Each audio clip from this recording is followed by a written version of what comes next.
మహేష్ యాదవ్ గారు, జగన్మోహన్ రెడ్డి గారు ఏంటి దాదాపు ఏపీలో పారిశ్రామికవేత్తలు పారిపోతున్నారు, కాంట్రాక్టర్లు పారిపోతున్నారు, బిల్లులు రావని వర్కులు చేసేటువంటి పరిస్థితి లేరు. ఏంటి అసలు ఎందుకు ఇటువంటి పరిస్థితి ఏర్పడింది? అసలు బిజినెస్ మ్యాన్ కమ్యూనిటీలో ఏమనుకుంటున్నారు అసలు ప్రభుత్వం గురించి, జగన్మోహన్ రెడ్డి గారి గురించి? ఏం చేశారంటేనా, ఒక డిక్టేటర్షిప్ మైండ్ అవుతుంది.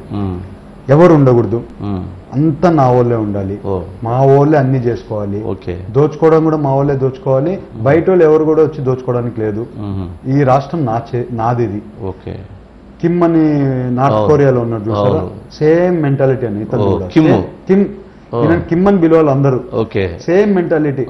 పరిశ్రమ వాళ్ళకి జే ట్యాక్స్ ఇవ్వాలి, ఎవరైనా జే ట్యాక్స్ మస్ట్.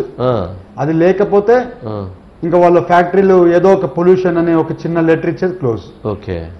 వాళ్ళు ఎందుకు క్లోజ్ చేసుకోవడం, వాళ్ళకి ఒక్కో రూపాయి ఇచ్చి మన పని మనం చేసుకుంటూ పోదాం పని.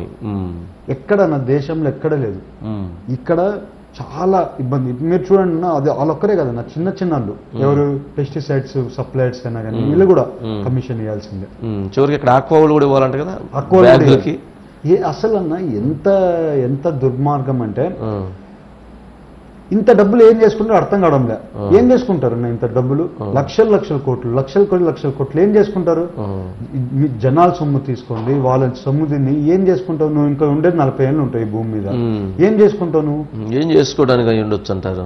ఏం అంతా కూడా తీసుకొని వచ్చి మళ్ళీ ఎలక్షన్ కి వీళ్ళకిచ్చి ఎట్లా మళ్ళీ పవర్లోకి రావడానికి, ఇది ఒక్కటి తప్పితే వేరే ఉద్దేశం లేదండి. మీరు 20 ఏళ్ళు చూడండి, ఆయన మెంటాలిటీ చూడండి. వాళ్ళ ఫాదర్ ఉన్నప్పుడు కరప్షన్ చేసి జైలుకి వెళ్ళాడు, ఆ డబ్బులే తీసుకొని వచ్చి మళ్ళీ ఎలక్షన్ లో పెట్టాడు. మీరు చూస్తే వాళ్ళ చెల్లెలన్న ఆ 5 ఏళ్ళు ఈయన జైల్లో ఉంటే కష్టపడి తిరిగింది, రోడ్డు పెట్టుకుంది, ఇది పెట్టుకొని మా అన్నం గెలిపేయడం తిరిగింది. వాళ్ళ అన్నకి ఇవ్వకుండా, వాళ్ళ చెల్లెలకి ఇవ్వకుండా టికెట్ అన్న, వాళ్ళ ఎవరికి ఇచ్చారన్న టికెట్? ఇప్పుడు రాజ్యసభ అన్న రిలయన్స్ వాళ్ళకి ఇచ్చారు, వాళ్ళ చెల్లెలకి ఇచ్చిండొచ్చు కదా. వాళ్ళ చెల్లెలకి ఇచ్చింటే వాళ్ళ చెల్లెలు కాంగ్రెస్ పోయిండేది కాదు కదా, గొడవ చేసి ఉండేది కాదు కదన్నా. వాళ్ళ చెల్లెలకే న్యాయం చేయలేనుడు మన రాష్ట్రానికి ఏం న్యాయం చేస్తాడన్నా?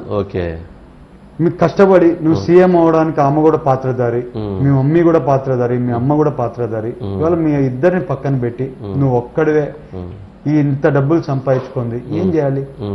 ఏం చేసుకుంటావు? అమ్మ అనేటోళ్ళు, కుటుంబం అనేది లేకపోతే లైఫ్ లో ఏంది లైఫ్ ఏముందన్న? పొలిటిక్స్ లైఫా? కుటుంబం కూడా మనతో ఉంటే అదొక ఆనందం, అదొక సంతోషం.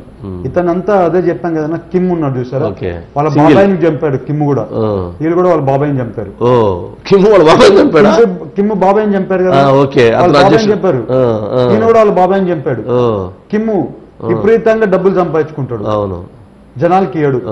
వాళ్ళ దీంట్లో నుంచి బయటికి పోకూడదు.